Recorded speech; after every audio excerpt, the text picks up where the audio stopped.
Selamat pagi peserta didik. Di pertemuan ketiga, Bapak akan menjelaskan tentang materi bab 6 juga, yaitu keliling dan luas bangun datar.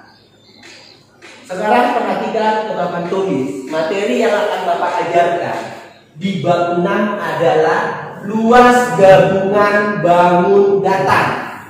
Ya, sekali lagi Bapak tekankan, luas gabungan bangun datar.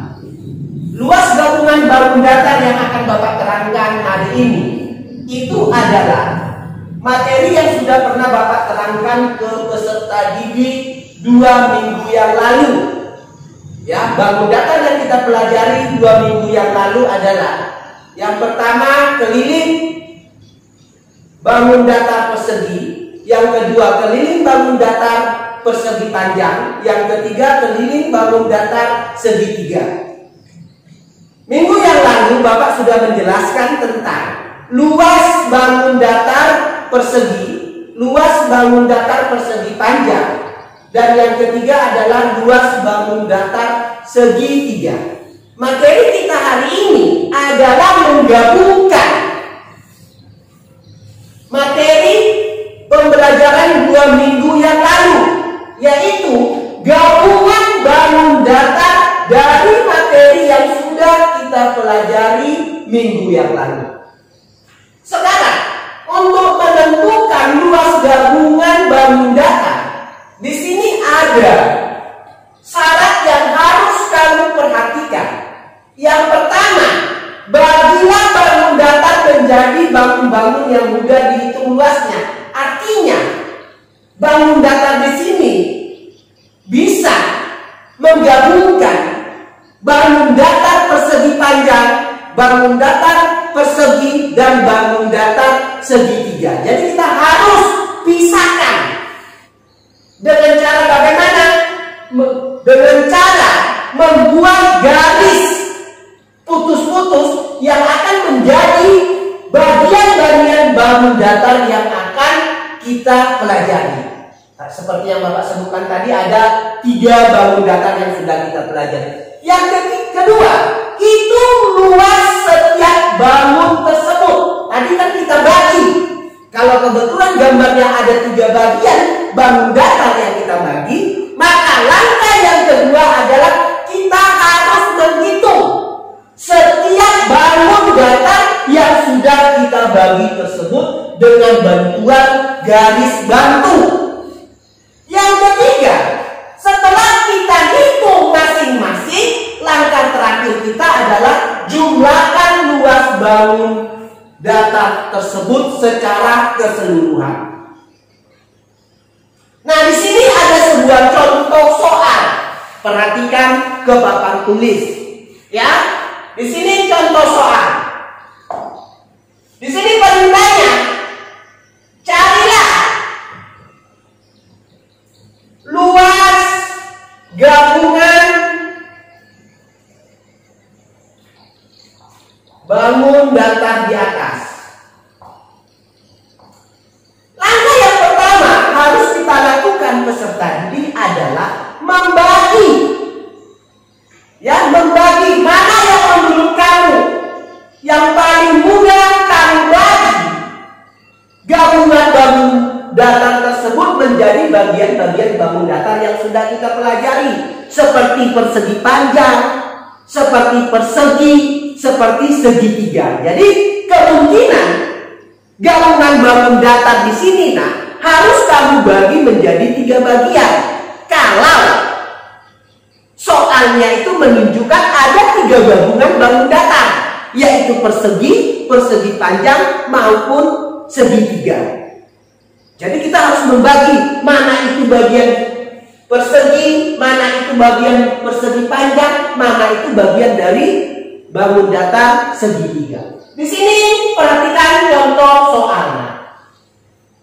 Di sini ini adalah gabungan. Kalau kita lihat sekilas, ini adalah menggabungkan bangun datar persegi panjang dan persegi. Jadi kita bagi, ya, kita bagi dengan bantuan garis bantu atau garis putus-putus. Ya, kita boleh membaginya seperti ini. Mana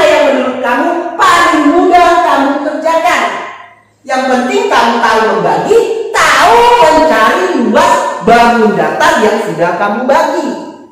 Ya, jangan hanya sekedar membagi, tapi nggak tahu kamu yang kamu bagi itu bangun datar apa.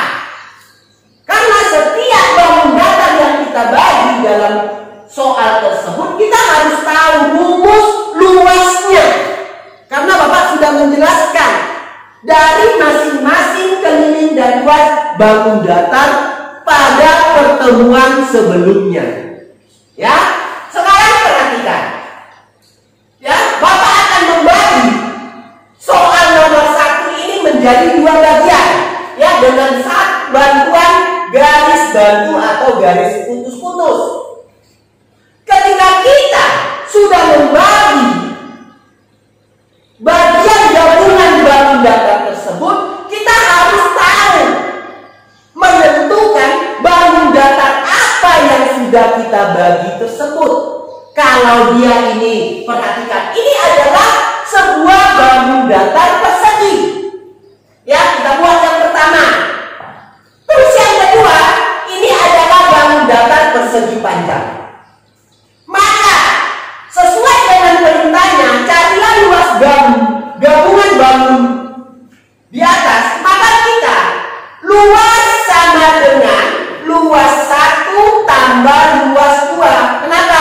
Karena perintahnya di sini tadi untuk menentukan luas bangun datar tersebut, setelah kita bagi menjadi beberapa bagian, hitung luas setiap bangun.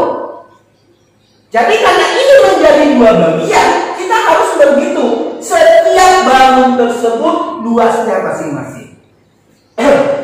Maka luas 1 sekarang yang menjadi persoalannya, ini kan sudah kita bagi menjadi 2 bagian.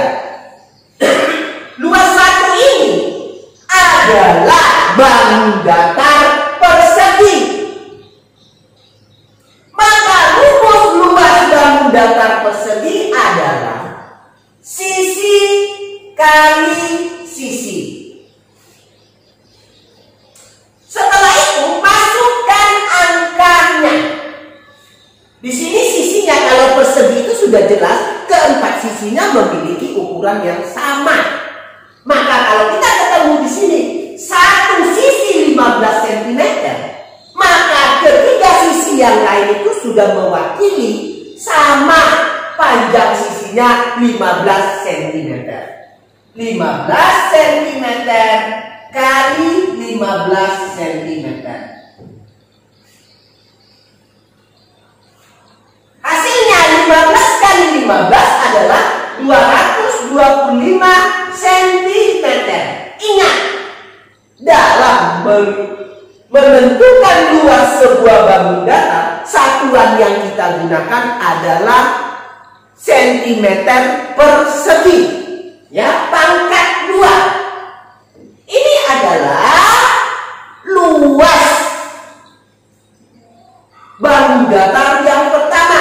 Tambah, karena rumus yang kita gunakan di sini adalah luas keseluruhan sama dengan luas 1 tambah luas 2. Luas 2 di sini adalah bangun datar persegi panjang. Maka rumusnya adalah panjang kali lebar. Setelah itu masukkan angkanya. Mana yang menjadi panjang? Di sini adalah panjangnya adalah, ya, panjangnya adalah 30 cm kali 15 cm. Sekarang lebarnya 15 cm. Dari mana kita tahu? Karena di sini tidak ditentukan lebarnya 15 cm. Karena lebar di sini, nah ini adalah mewakili garis putus dua-dua yang di tengah ini, mewakili bahwa panjangnya itu awalnya sebelum dibagi adalah 30 cm. Tapi setelah kita bagi menjadi 2 bagian bangun datar, maka 30 itu dibagi 2 menjadi 15 cm. Maka lebarnya adalah 15 cm. Ya. Maka 30 kali 15 sama dengan 450 cm persegi.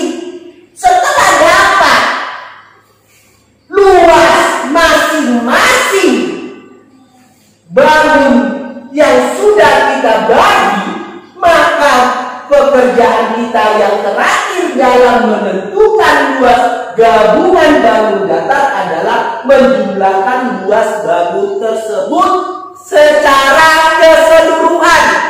Maka di sini kita buat luas gabungan ada sama dengan luas 1 tambah luas 2.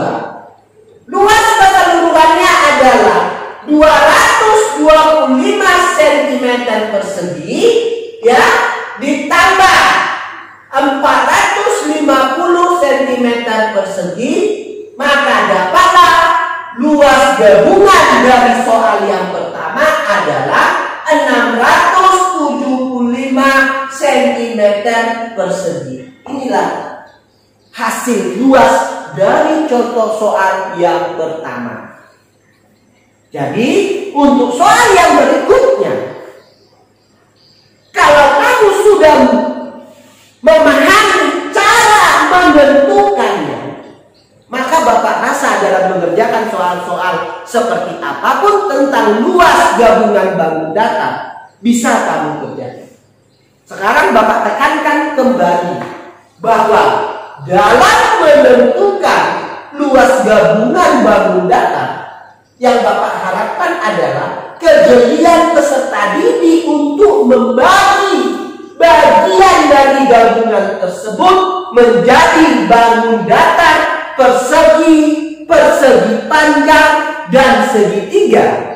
Ya, yang Bapak harapkan adalah ketelitian kamu ketika kamu membagi sehingga kamu bisa menentukan luas masing-masing tersebut dengan rumus yang sudah ada pada setiap luas bangun datar. Terus materi kita yang terakhir pada bab 6 ini, keliling dan luas bangun datar adalah, ya, menyelesaikan persoalan keliling dan luas pada kehidupan sehari-hari. Banyak yang dapat kita lakukan dalam kehidupan sehari-hari yang dapat menggunakan rumus keliling dan luas bangun datar tersebut. Ya, contoh ketika kita mempunyai halaman rumah, di mana halaman rumah ini ada bagian yang tersisa yang ingin kita tanami berbagai jenis tanaman hias. Sebelum kita dapat menentukan jumlah banyak tanaman hias yang akan kita tanam, terlebih dahulu bisa kita ukur, ya, halaman rumah kita yang mau kita tanami tersebut, apakah dia berbentuk bangun datar persegi, persegi panjang, atau segitiga. Dengan mengetahui luasnya, kita dapat menentukan berapa banyak jumlah tanaman yang kita butuhkan. Ya, dengan demikian, maka penerapan ilmu keliling dan luas bangun datar tersebut bisa kita manfaatkan dalam kehidupan sehari-hari. Karena matematika ini sifatnya fleksibel. Nah, artinya tidak hanya di pembelajaran di papan tulis yang bisa kita lakukan, di dalam kehidupan sehari-hari yang matematika itu sangat besar manfaatnya. Dan di pertemuan terakhir pada bab 6 ini, ya, Bapak hanya menekankan kepada seluruh peserta didik bahwa dasar dari pelajaran keliling dan luas bangun datar ini adalah setiap peserta didik harus dapat memahami rumus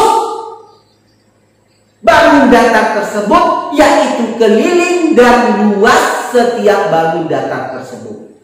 Sehingga dalam menyelesaikan gabungan bangun datar, jika kamu sudah memahami rumus dari bangun datar tersebut, Bapak yakin kamu bisa menyelesaikan soal yang berhubungan dengan gabungan dengan keliling dan luas bangun datar. Inilah pertemuan yang bisa Bapak jelaskan di pertemuan terakhir di Bakuna. Semoga semua peserta didik dapat memahami apa yang Bapak jelaskan. Pesan Bapak dalam situasi seperti ini, Bapak tetap berpesan, tetap semangat. Ya, semangat dalam arti kata apa? Walaupun tidak diawasi guru kamu belajar di rumah, semua peserta didik harus tetap tekun dan rajin belajarnya. Salam pembelajaran.